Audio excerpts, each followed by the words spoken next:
Okay, this is my journey with the Gen 8 Scout 2 from Redcat. The things I've done to it, cleared the windows, that's still a work in progress. I've tried putting magnets on it twice, and myself, I just don't think they're a good idea. Body comes off too easily with magnets on it, and so if you want to do some damage to your body, I think magnets are the way to go. And there's one well-known reviewer and comparator of the Scout with a lot of other machines that are similar, and you know, I was watching one of his videos, and he went on a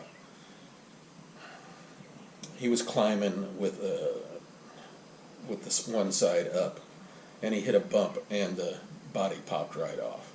And he's a proponent of magnets, and myself, I really don't know why. I think it's much better without the magnets. The Velcro, you know, are you going to have to replace it every now and then? Yeah, you're going to, but it's not that big a deal. You know, a lot easier than trying to glue magnets down.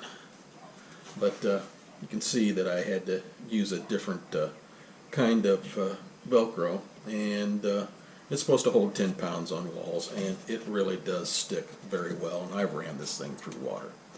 But one thing I have done, I have cut down the side of this to where it's at the door line here. It's a 1/4 inch below on both sides, and then I also raised these up 1/4 of an inch with spacers that I found at Ace Hardware. I also found the longer screws at Ace Hardware, and they actually were the right style, and they were Torx head, so that was nice.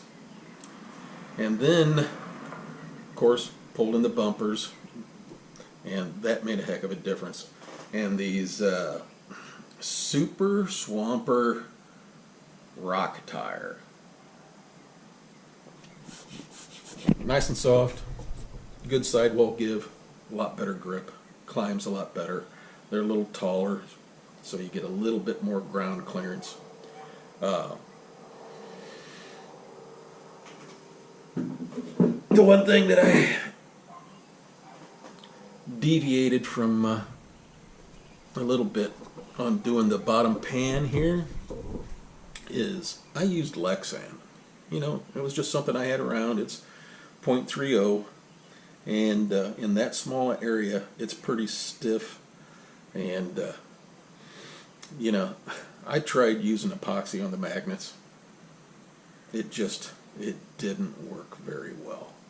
So I took the advice of somebody else that has worked on these and used a shoe glue, and it actually works very well. So anyway, I glued that piece of Lexan on with shoe glue. And another thing, I didn't take the bump all the way down. I didn't want to lose all that material that, you know, was giving this center part strength. So I took it down to where the Lexan plate would be almost exactly even with the frame rails, and that's all the farther I went. And also these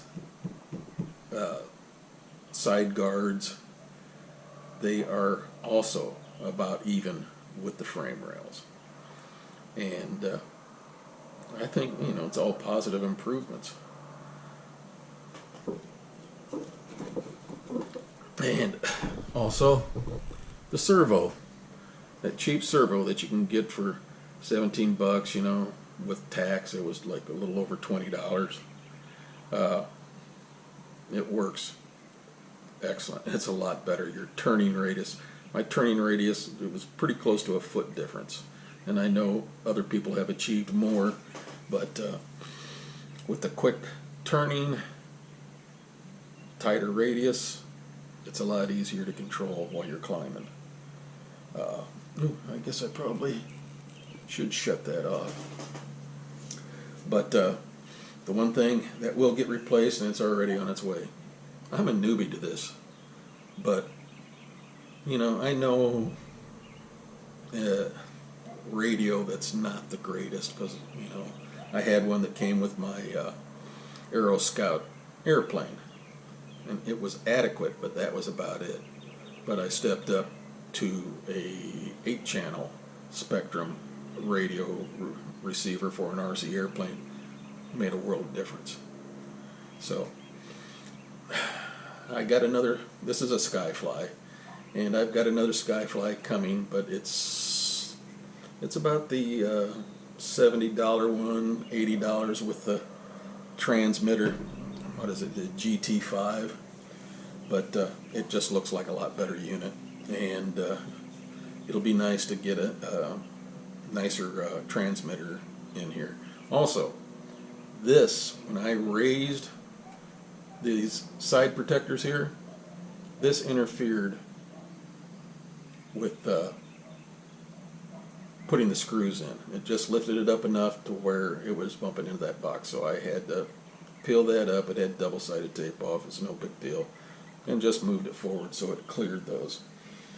So it was pretty easy. 1/4-inch aluminum spacers from Ace Hardware, the appropriate bolts from Ace Hardware, tires from Amazon.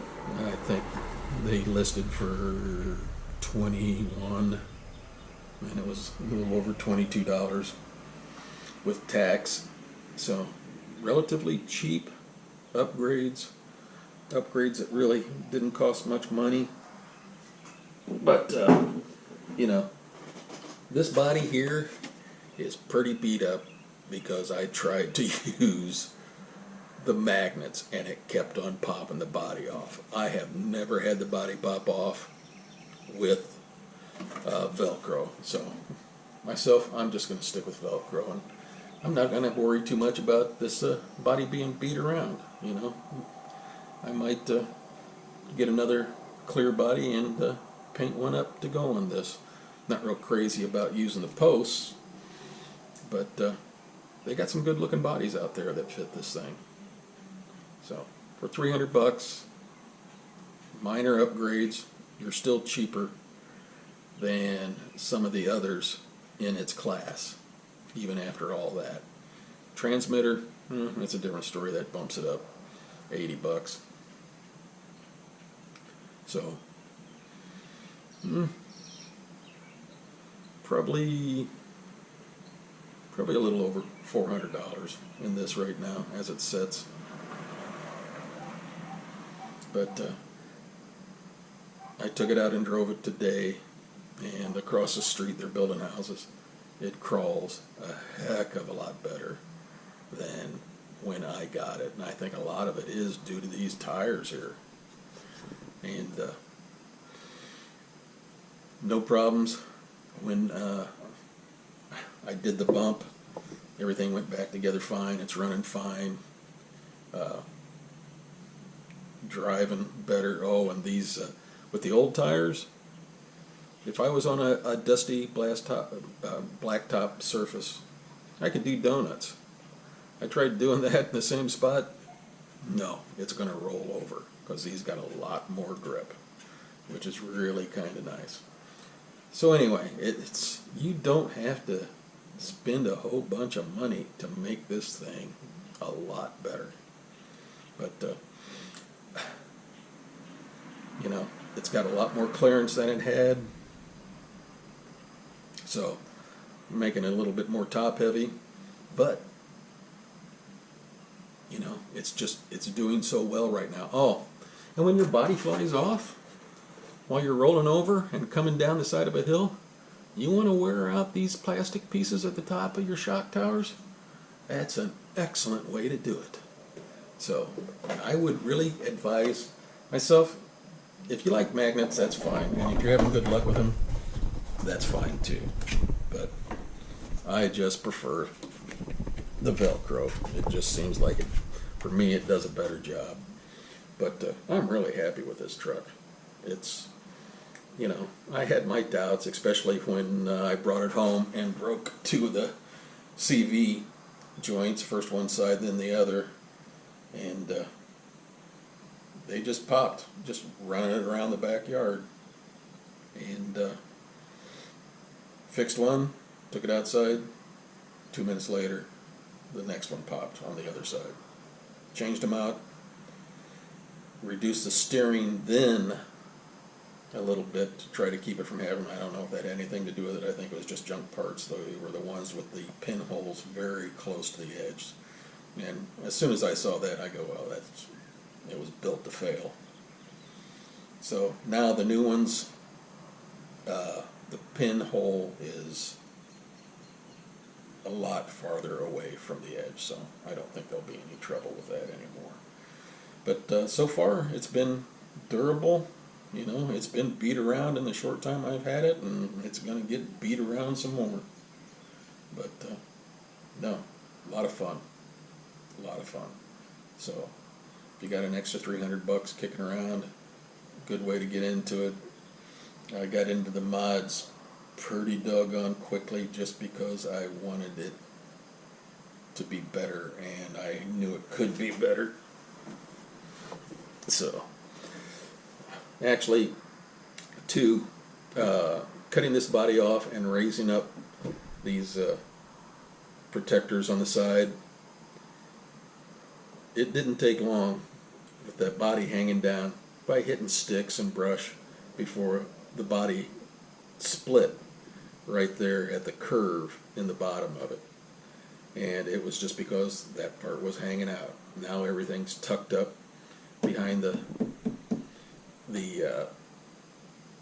what do you call those, wheel extensions, or the fender flares, and it's just, to me, it's better that way. And I know other people have done that before, and by golly, I tried it and I like it.